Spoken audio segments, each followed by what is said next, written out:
Salam alaikum la famille, on se retrouve pour cette nouvelle vidéo, l'analyse match Algérie-Autriche qui va arriver très bientôt, le 28 juin à 4h du matin. Donc, nous allons commencer la vidéo avec les compositions. N'hésitez pas à liker, vous abonner et me donner votre avis sur la composition en commentaire. Nous commençons avec Lucas Zidane au cage, qui me paraît logique, même s'il fait 2 derniers matchs catastrophiques, ça me paraît logique de le mettre, même obligé. Aït Nouri à gauche, pas grand chose à dire, il dribble beaucoup, il monte beaucoup, après on le fait évoluer piston, Petkovic le fait évoluer piston, donc c'est un peu logique, c'est assez logique.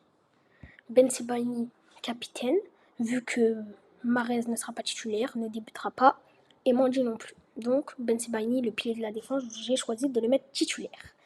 Belaïd, qui est obligé d'être titularisé. Pardon, mais c'est lui qui dévide la tête pour la mettre à Guiri pour qu'il puisse marquer. Mais il est obligé d'être titularisé sur corner. Il fait trop de bien, il est grand, un défenseur très physique, très costaud et rien ne passe. Rien ne passe. Belgali, rien à dire. Il est technique, il monte beaucoup. Défensivement, il est nul. Il faudrait qu'on fasse rentrer Abada sur un plan défensif.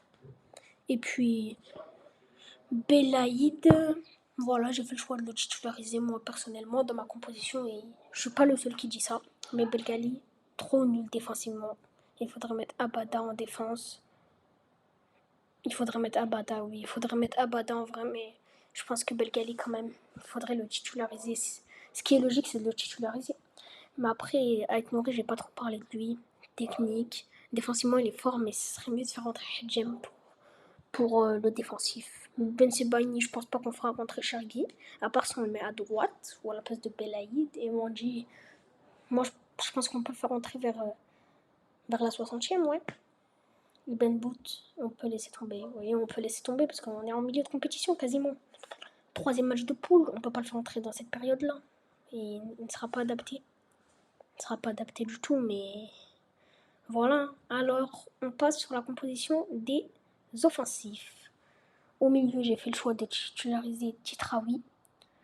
À sa place, Ben Bouali peut rentrer ou... Non, Zerouki peut rentrer à sa place. Boudewi, j'ai fait le choix de le titulariser et mettre Ben Taleb sur le banc, qui peut rentrer très vite. Et Maza, j'ai choisi de le titulariser en 10, meneur de jeu, ce qui est logique. C'est notre bijou, c'est notre joyau. C'est grâce à lui qu'on gagne. Il finit homme du match. C'est notre bijou, notre joyau, notre espoir. C'est grâce à lui qu'on gagne. Il finit homme du match. Et puis, voilà. Je vois bien Ben Bouali rentrer à sa place. Mais Ben Bouali peut rentrer neuf aussi. J'aurais fait le choix de mettre même Ben Bouali en début. Mais je pense que plutôt, je ferai rentrer Awar à la place de Maza. Je dois en faire rentrer un. Et Boulbina à la place de Shaibi. Donc voilà, Shaibi à gauche, logique. On a habitué. Boulbina qui peut rentrer à sa place. Et moi, je dis qu'on peut titulariser Boulbina même. On peut avoir ce petit grain et titulariser Boulbina. Moi, je dis que si on titularise Boulbina, on met Shaibi en 10, Maza à la place de Boudewi. Guiri, j'aurais bien aimé titulariser Ben Bouali parce qu'il serait beaucoup plus intéressant. Mais voilà, Guiri met son pion, dernier match. Il met son petit but, il met son pion. Ça, je le titularise parce que Mahrez, dernier match, il a tiré un beau corner, il a fait sa petite passe décisive et fait des appels en profondeur, beaucoup d'appels en profondeur. Et il n'a pas eu la finition, il a eu le contrôle, mais pas la finition.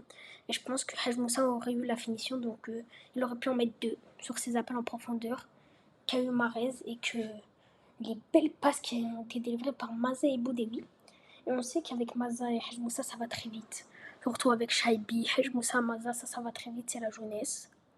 Titraoui, moi je dis qu'on peut le faire confiance. C'est la première fois qu'on va le titulariser dans cette Coupe du Monde, cette édition. Et moi je dirais, je parierais qu'il met un beau petit but de loin.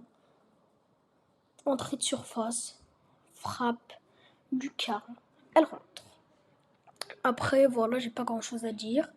Les joueurs que j'ai mis, ils sont globalement en forme à part Zidane. Zidane vraiment catastrophique, mais dans la logique des choses, faut le mettre, on est obligé maintenant. On est rentré dans le cercle vicieux de mettre Zidane obligatoirement. Bon, allez, on passe à l'affaire qui vient de sortir, et puis ça me choque vraiment. L'Algérie, la bombe Hervé Renard secoue déjà Petkovic. Petkovic, beaucoup de gens se sont plaints de lui. On voit que c'est pas un très bon coach. On peut voir la qualification en Coupe du Monde, mais c'est rien. Sur cette édition, c'est rien. Il y a 48 équipes. Avant, c'était le premier contre le premier. Ils se rencontraient en barrage pour aller à la Coupe du Monde. Maintenant, il y a 48 équipes. T'es premier, tu passes. Donc c'est devenu largement plus simple. Et moi, je n'oublie pas que Belmadi avait déjà gagné 2 matchs pour la qualification à la Coupe du Monde. Donc il avait déjà donné 2 matchs à Petkovic. Déjà 2 matchs étaient gagnés. Petkovic, niveau tactique, il est nul. Niveau tactique, il est nul. Niveau composition, il est nul. Niveau composition, il est très nul, tout comme au niveau tactique. Parce que il fait les mauvais choix. Il est incohérent. Incohérent, incohérent. J'ai jamais vu un coach aussi incohérent et qui fait les mauvais choix. C'est impossible de trouver un autre coach dans le monde professionnel qui fait autant de mauvais choix et qui est autant incohérent. Parce que il fait pas jouer un Ben Taleb, par exemple. Et ça, c'est incroyable qu'il fait jouer Zirou. Qui ça, je ne comprends pas. Hervé Renard, un des meilleurs coachs, oui, un des meilleurs coachs du monde.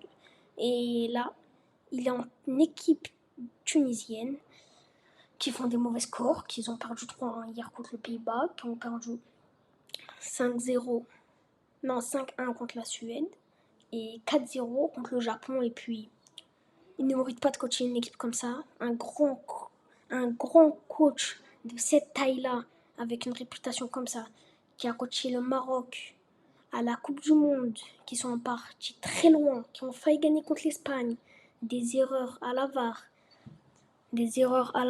contre le Maroc. Et puis sinon, il aurait pu gagner l'Espagne avec le Maroc en Coupe du Monde. Ce que je pense, c'est que il est déjà failli aller trop loin, très loin, avec le Maroc à la Coupe du Monde. Ils ont failli gagner l'Espagne, mais beaucoup d'erreurs de VAR. Donc je pense qu'il serait allé très loin en Coupe du Monde avec le Maroc. Et donc ça prouve que c'est un grand coach, parce que le Maroc n'était pas les favoris. Donc ça prouve que c'est un grand coach qui peut faire sortir une équipe pour aller très loin dans une Coupe du Monde. Et c'est ce que nous, on a besoin. Parce que l'Algérie, nous ne sommes pas une grande équipe, nous ne sommes pas les favoris comme le Maroc à la Coupe du Monde. On les a ramenés très loin et failli battre l'Espagne. Mais malheureusement, avec la VAR, ça n'a pas pu être possible. Donc, je pense que c'est vraiment possible qu'ils nous fassent gagner la Coupe du Monde. Nous ne sommes pas les favoris comme le Maroc. Et puis voilà, Hervé Renard est un très bon